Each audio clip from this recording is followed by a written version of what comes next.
मैं नरेश गुप्ता साहब से एक सवाल करता हूं कि जनाब आप भी मुस्लिम वोट पे ही नाचते हैं। माजिद मलिक साहब कॉपी है, कॉपी सीधी कॉपी है बीजेपी की। माजिद मलिक साहब को जो है इस वक्त बीजेपी इस्तेमाल कर रही है। वो सभी मीडिया वाले खराब नहीं है, उनको इस्तेमाल किया गया एक आदमी के द्वारा, क्योंकि वो एक आदमी जो है उसका पूरे भद्रवाह में लोगों को सबको पता है।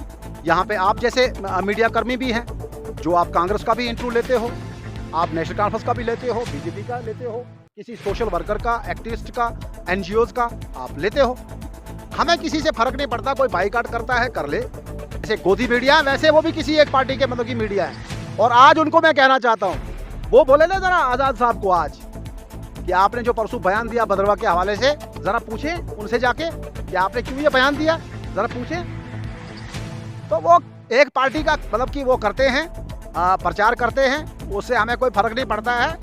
आदाब नाज़र, मैं हूँ नासिर कैश और आप एक बार फिर से जुड़ चुके हैं JKC न्यूज़ नेटवर्क के साथ मेरे फेसबुक पे नासिर कैश ऑफिशियल पर और मेरे यूट्यूब चैनल नासिर कैशार और अन्य सोशल मीडिया प्लेटफार्म। तो मेरे साथ जो आज ख़ास मेहमान मौजूद हैं ये हैं शेख इरशाद लावाई, जो ब्लॉक प्रेसिडेंट हैं अटखार नेशनल कॉन्फ्रेंस भद्रवाह के और spokesperson national conference Bhadarwah के। तो इनसे जानने की कोशिश करेंगे। जो आप सभी लोग बखूबी जानते हैं कि गुलाम नबी आज़ाद साहब का एक छोटा सा क्लिप जिसको वायरल किया गया है, उसमें ये बताया गया है कि भद्रवाह को डिस्ट्रिक्ट नहीं दिया जा सकता है, क्योंकि अगर हर 15 मिनट पे हम डिस्ट्रिक्ट देने पर आ गए तो 400 से ज़्यादा डिस्ट्रिक्ट देने पड़ेंगे। इस पर काफ़ी सियासत गर्मा चुकी है। तो देखते हैं कि नेशनल कॉन्फ्रेंस इस बारे में क्या कहती है। तो मेरे साथ मौजूद है शेख इरशाद लावाई साहब। लावाई साहब, क्या कहेंगे आप जो ये आज़ाद साहब का वीडियो जो वायरल हो रहा है? हाँ, शुक्रिया नासिर साहब। आज आपने फिर हमको बुलाया और हम आपका शुक्रिया अदा करते हैं।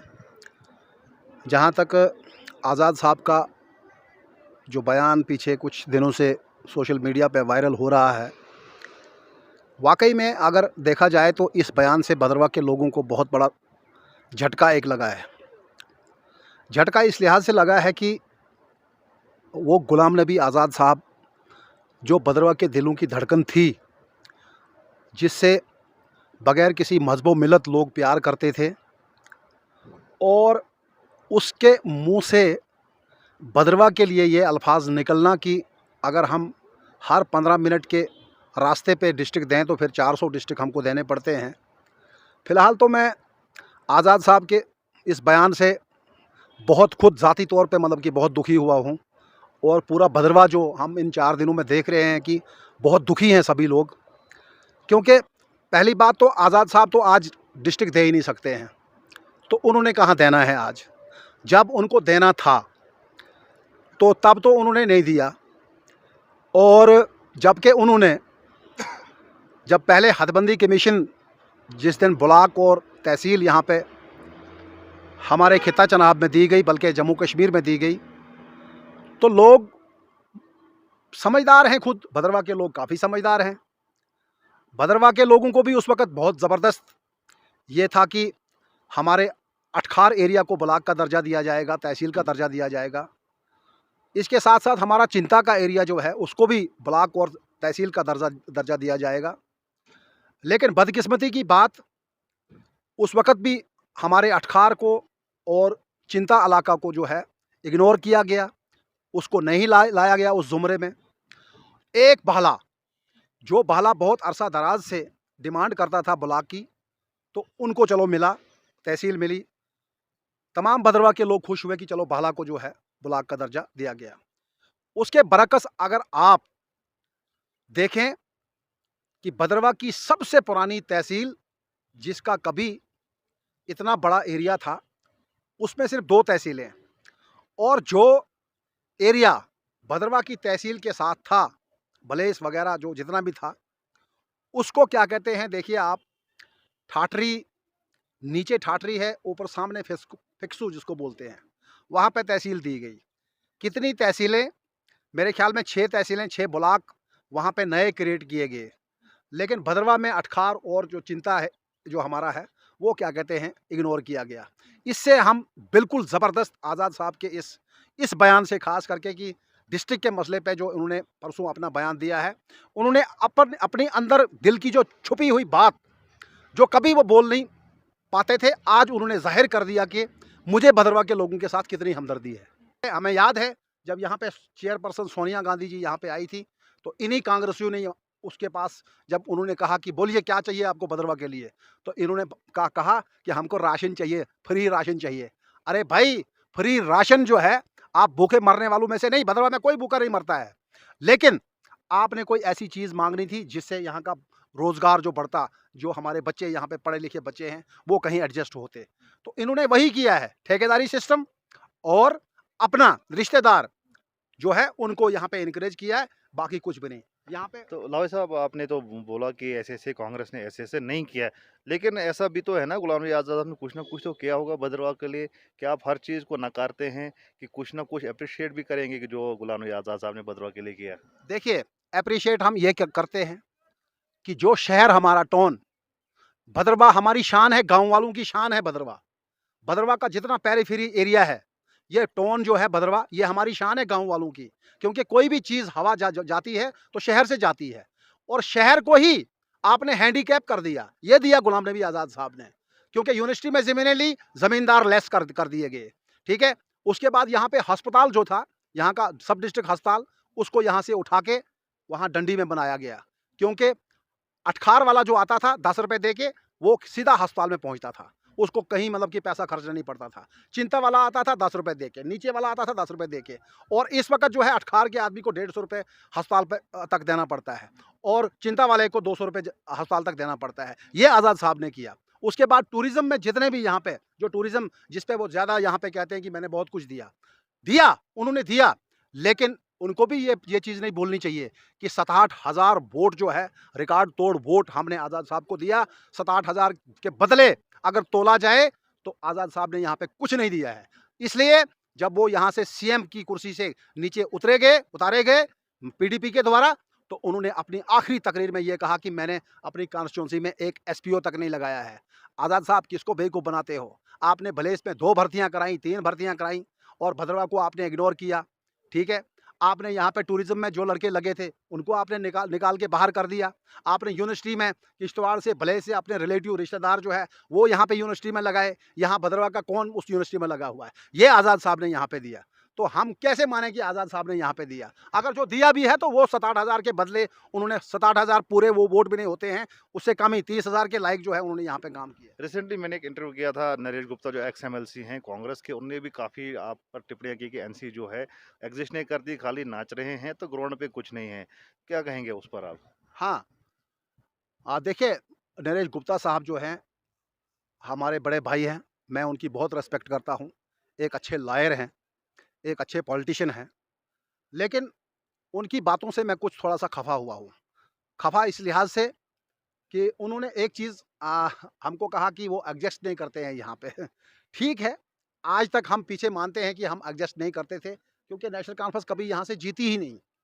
लेकिन अब जब से शेख महबूब इकबाल साहब यहाँ पे जॉइन हुए हैं नेशनल कॉन्फ्रेंस में, तब से भद्रवाह में अब कांग्रेस कहाँ है? जब से शेख महबूब इकबाल ने यहाँ पे जॉइन किया है, तब से मुझे दिखाइए कि कांग्रेस यहाँ पे कहाँ है?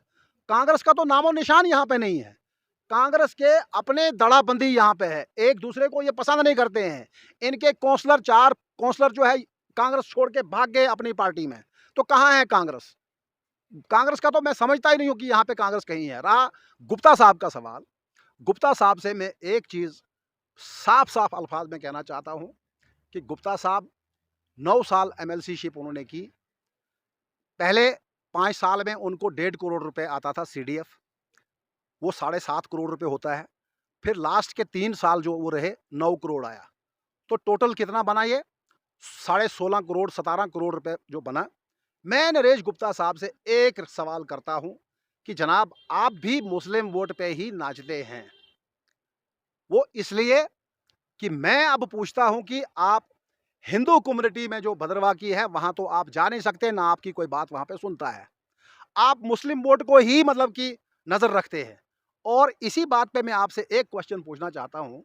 आप मुझे बताइए, जो आपने 16.5 करोड़ रुपए सीडीएफ लोगों को बाँटा, उसमें से मुझे दिखाइए कि भलेस से लेके, डोडा से लेके, अटखार से लेके, चिंता, भाला से लेके कितने मुस्लिम लोगों के कब्रिस्तान, मस्जिद, ग्रेवयार्ड के लिए आपने या किसी ईदगाह के लिए पैसा दिया है?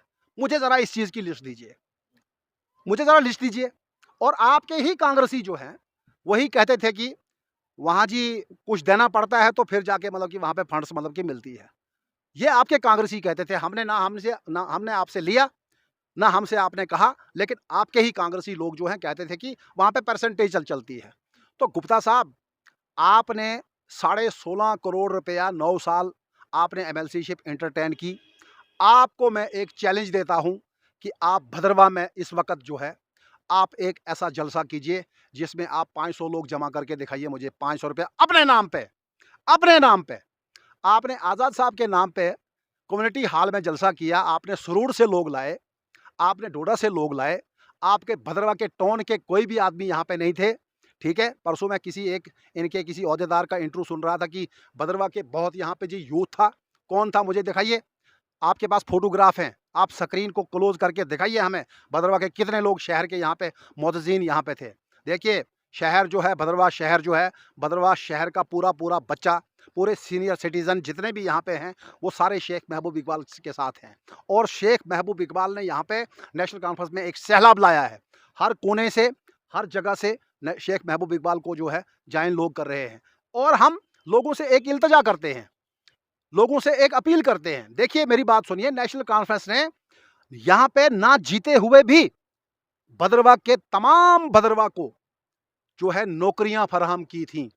वो चाहे जीएम गुलाम मोहम्मद भदरवई साहब हों, चाहे वो यहाँ पे कुयूम साहब एमएलसी जो हमारे थे, रिटायर्ड डीएसपी, चाहे उनके वसादत से, चाहे बाबर बदर के वसादत से, चाहे बशीर अहमद किचलू साहब की वसादत से, चाहे मौलवी अताउल्लाह सोहरावर्दी साहब की वसादत से, चाहे खालिद साहब की वसादत से, यहाँ पे जितने भी यहाँ पे मुलाजम लगे थे, ये सिर्फ नेशनल कॉन्फ्रेंस की देन है और देन थी, ठीक है? अगर इस वक़्त भी भदरवा के लिए कोई स्पेशल भर्ती कर सकता है, भदरवा में कोई पुलिस की भर्ती करा सकता है, वो सिर्फ और सिर्फ नेशनल कॉन्फ्रेंस करा सकती है। और यहाँ के हमारे जो हैं एनसी के कैंडिडेट शेख महबूब इकबाल ही करा सकते हैं, क्योंकि उनमें एक कैपेबिलिटी है, उनमें वो है, काम कराने का जज्बा है। वो किसी भी चीफ मिनिस्टर को यहाँ पे ला सकते हैं और मजबूर करा सकते हैं कि भदरवा में बेरोजगारी है, यहाँ पे पढ़े लिखे लोग हैं। तो लावेद साहब, आपने जो है काफ़ी जो मसले भी उभारे हैं कि भदरवा में ये कमियां हैं। तो आप मुझे बताइए कि एनसी का क्या विजन है? एनसी क्या करेगी? क्योंकि हम देख रहे हैं कि जो मुद्दे आप उठा रहे हो, यही मुद्दे जो है हमने देखा कि कुछ दिन पहले हमारे एक एडवोकेट हैं, सीनियर सहाफ़ी, उन्होंने भी ये मुद्दे उठाए, वो गवर्नर साहब से मिले। तो आजकल वो बिल्कुल जो बोल रहे हैं कि मैंने जो प्रपोज़ल डिमांड्स दी थी, वो पूरी हो रही हैं। तो अगर मुद्दे वो पूरे कर रहे हैं, तो फिर नेशनल कॉन्फ्रेंस का एग्ज़िस्ट नहीं करती है। देखिए मेरी बात सुनिए, जिनकी आप बात कर रहे हैं वो हमारे छोटे भाई हैं, माजिद मलिक साहब। वो परसों एलजी साहब को मिल के आए, हमें खुशी हुई। वो भी अपने एंगल से मिल के आए, हमें खुशी है, हम एप्रिशिएट करते हैं, क्योंकि वो भी अल्टीमेटली भदरवा की ही बात लेके मतलब कि वहाँ पे गए। लेकिन माजिद मलिक साहब के पीछे जो असली वो है मेगेम्बो, वो कौन है? माजिद मलिक साहब तो प्लांटेड हैं बीजेपी के। हम लोगों को बावर कराना चाहते हैं। माजिद मलिक साहब कॉपी है, कॉपी, सीधी कॉपी है बीजेपी की। जो बीजेपी इस वक्त यहाँ पे एक रणनीति बना रही है, रणनीति इस लिहाज से बना रही है कि माजिद मलिक एक एडवोकेट है और सहाफत में भी उसने काफ़ी यहाँ पे काम किया है। हम एप्रिशिएट करते हैं उसके काम को। लेकिन माजिद मलिक साहब को जो है इस वक्त बीजेपी इस्तेमाल कर रही है।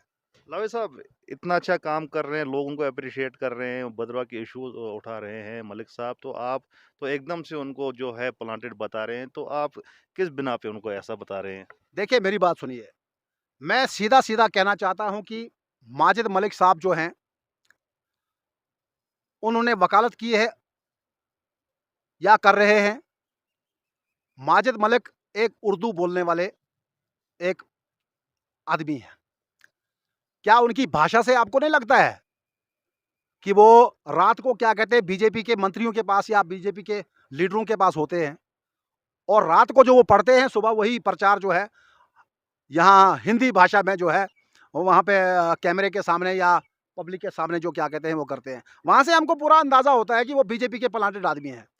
वो तो सारे प्रपोजल मलिक साहब ने दिए हैं ना, तो डिस्ट्रिक्ट की बात भी उनने की, क्योंकि एक वो लीड कर रहे हैं इस जो डिस्ट्रिक्ट का जो इशू है उसको वो लीड कर रहे हैं। और उन्होंने ये भी कहा मलिक साहब ने कि गवर्नर साहब ने बिल्कुल आश्वासन दिया है कि जल्द ही भद्रवाह को डिस्ट्रिक्ट करार दिया जाएगा। मेरी बात सुनिए, हम भी कल जाएँगे गवर्नर साहब को, तो वो हमको भी आश्वासन दे देंगे। आश्वासन देना कोई बड़ी बात नहीं है। जब होगा तब देखेंगे, जब होगा तब देखेंगे। नेशनल कॉन्फ्रेंस का एक ही स्टैंड है और वो स्टैंड जो है, वो स्टैंड हमारा यहाँ है कि भद्रवाह में हमको यहाँ पे डिवीज़न बनानी है, डिवीज़न। जहाँ पे ड्यू काम बैठेगा, वो हमारे कायद और हमारे सीएम कैंडिडेट जनाब उमर अब्दुल्ला ने पब्लिकली यहाँ डाक बंगले में जो है अनाउंस किया है। उसके साथ-साथ टूरिज़्म के हवाले से गंडोला जो है, वो उमर साहब ने यहाँ पे अनाउंस किया है। और इसके साथ-साथ हम आपकी वसादत से आज भद्रवाह के तमाम लोगों को मैं अपील करना चाहता हूँ कि एक मौका आप शेख महबूब इकबाल को दीजिए। फिर देखिए आप, जब वो यहाँ पे डीसी थे, तो इन्हीं लोगों ने जब एज डीसी उन्होंने यहाँ पे भद्रवाह के साथ ज़्यादा हमदर्दी रखनी शुरू की। किसी गरीब की, किसी आदमी की, यहाँ की पाइपों का मसला हो, यहाँ के स्कूल का मसला हो, कॉलेज का मसला हो, किसी और चीज़ का मसला हो, जब महबूब साहब शाम को डेली यहाँ भद्रवाह में आने लगे, तो उन लोगों को तकलीफ़ होने लगी कि यार ये तो यहाँ पे अंदर से कुछ और ही खिचड़ी पका रहा है। उसी लिहाज से उनको ठीक 6 महीने के बाद यहाँ से ट्रांसफ़र करके डिविजनल कमिश्नर कश्मीर लगाया गया। अगर लगाना है आपने तो जम्मू में क्यों नहीं लगाया आपने, ताकि वो फिर यहाँ के लोगों की खिदमत कर सकते हैं। जानबूझ के उनको डिविजनल कमिश्नर जो है कश्मीर लगाया गया। तो हमको पता है कि महबूब साहब में कितनी कैपेसिटी है, कितनी कैपेबिलिटी उनमें है। एक बार आप महबूब साहब को जिताइए, आप देखिए अपने आप यहाँ की यूनिवर्सिटी जो है फुल फ्लेज हो जाएगी। यहाँ का डिग्री कॉलेज जो है इसका नक्शा चेंज हो जाएगा। इसको हम ऐसे बनाएंगे कि यादगार यहाँ पे, क्योंकि उनके वालिद मरहूम जो है डॉक्टर इकबाल साहब, वो यहाँ के प्रिंसिपल रहे हैं। उस ज़माने में देखिए आप यहाँ पे क्या कॉलेज था। ठीक है, तो लावे साहब मैं आपसे एक सवाल करना चाहूँगा। कुछ ही दिन पहले हमने देखा कोई मीडिया का एक हिस्सा है भद्रवाह में, उन्होंने कहा कि हम नेशनल कॉन्फ्रेंस को बायकॉट करते हैं और आप पे काफ़ी एलिगेशन लगाए गए, ख़ास तौर पे आपको टारगेट किया गया, आपकी पार्टी को टारगेट किया गया, तो उस पर क्या कहेंगे आप? अब तो बायकॉट है, भद्रवाह में एक मीडिया का सेक्शन है, उसने आपको बायकॉट किया, उस पर क्या कहेंगे आप? देखिए मेरी बात सुनिए, जिन मीडिया वालों की आप बात कर रहे हो, वो सभी मीडिया वाले खराब नहीं हैं, ना हम किसी को कुछ और कोई बात कहेंगे।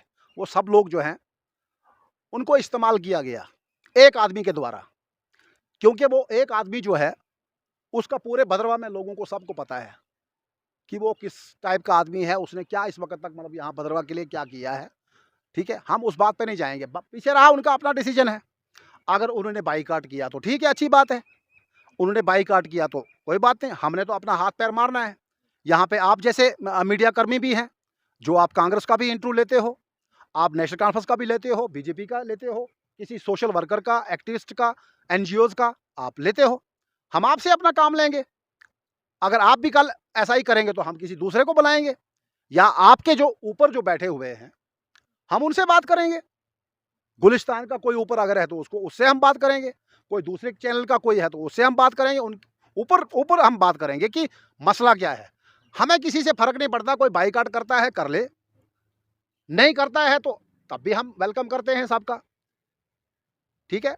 हमें कोई फ़र्क नहीं पड़ता है, कोई बायकॉट करे तब भी ठीक, नहीं करे तब भी ठीक। दूसरी बात, आप हमको पता है कि ये मीडिया कर्मी जो हैं, जिनकी मैं बात कर रहा हूँ, कि एक आदमी जो है, उसकी सोच हमने शुरू से, जब यहाँ पे असलम साहब गोनी यहाँ पे इलेक्शन लड़ते थे, तब से हमने उनको ऑब्ज़र्व किया है कि ये नेशनल कॉन्फ्रेंस के किसी भी आदमी को यहाँ पे पसंद नहीं करते हैं। उसका हमने इस बार भी हमको सबूत मिला कि जब यहाँ पे उमर साहब का प्रोग्राम डाक बंगले में था, तो उस वक़्त मीडिया कर्मी जो हैं, अभी पूरी गैदरिंग, उमर साहब भी अभी वहाँ पे नहीं पहुँचे थे। अभी पूरी गैदरिंग पूरी मतलब कि चेयर्स पे नहीं बैठी थी, खाली चेयर्स का फ़ोटोग्राफ लेके उसी वक़्त उन्होंने नेट पे डाला कि यहाँ पे गैदरिंग नहीं है। अरे भैया, हमको नेशनल कॉन्फ्रेंस कहते हैं, हम नेशनल कॉन्फ्रेंस जमात के लोग हैं। हमने लोगों को लाया था, लोग अपनी मर्ज़ी से यहाँ पे आए थे। हमने किसी दूसरी पार्टी की तरह खरीद के लोग जो हैं, ज़बरदस्ती गाड़ियों में बिठा के यहाँ पे कम्युनिटी हॉल में नहीं पहुँचाया था। और एक बात उनसे मैं और कहना चाहता हूँ, जैसे मोदी मीडिया जो है, गोदी मीडिया जिसको बोलते हैं आज पूरे हिंदुस्तान में, जैसे गोदी मीडिया है, वैसे वो भी किसी एक पार्टी के मतलब की मीडिया है। और आज उनको मैं कहना चाहता हूँ, वो बोले ना ज़रा आज़ाद साहब को आज, कि आपने जो परसों बयान दिया भद्रवा के हवाले से, ज़रा पूछें उनसे जाके कि आपने क्यों ये बयान दिया? ज़रा पूछें। तो वो एक पार्टी का मतलब कि वो करते हैं, प्रचार करते हैं, उससे हमें कोई फ़र्क नहीं पड़ता है। वो जो मर्ज़ी करना है उनको वो करें, उनका रास्ता खुला है, डेमोक्रेसी है। हमको ऊपर वाले ने अपना मतलब कि वो दिया है, कानून हमको अपना हक देता है कि हमने कैसे लड़ना है, कैसे क्या करना है, हमको पता है। ये थे नेशनल कॉन्फ्रेंस के स्पोक्स पर्सन भद्रवाह के शेख इरशाद लावे साहब, जिनसे हमने बात की और इनने विस्तार से डिटेल में बताया कि कांग्रेस ने भद्रवाह के साथ क्या किया है, बीजेपी ने क्या किया है और नेशनल कॉन्फ्रेंस जो है क्या करने वाली है। बहरहाल आने वाले वक्त में जो है वो साफ हो जाएगा कि कौन पार्टी कौन लीडर भद्रवाह के लिए क्या करेगा। करेगा तो अप्रिशिएट किया जाएगा, नहीं करेगा तो फिर वही भद्रवाह का वैसा ही हाल रहेगा। बहरहाल हम आपको ऐसी ऐसी शख्सियत से और भी रूबरू करवाते रहेंगे। आप देखते रहे नासिर के शाह को। शुक्रिया, खुदा हाफिज़।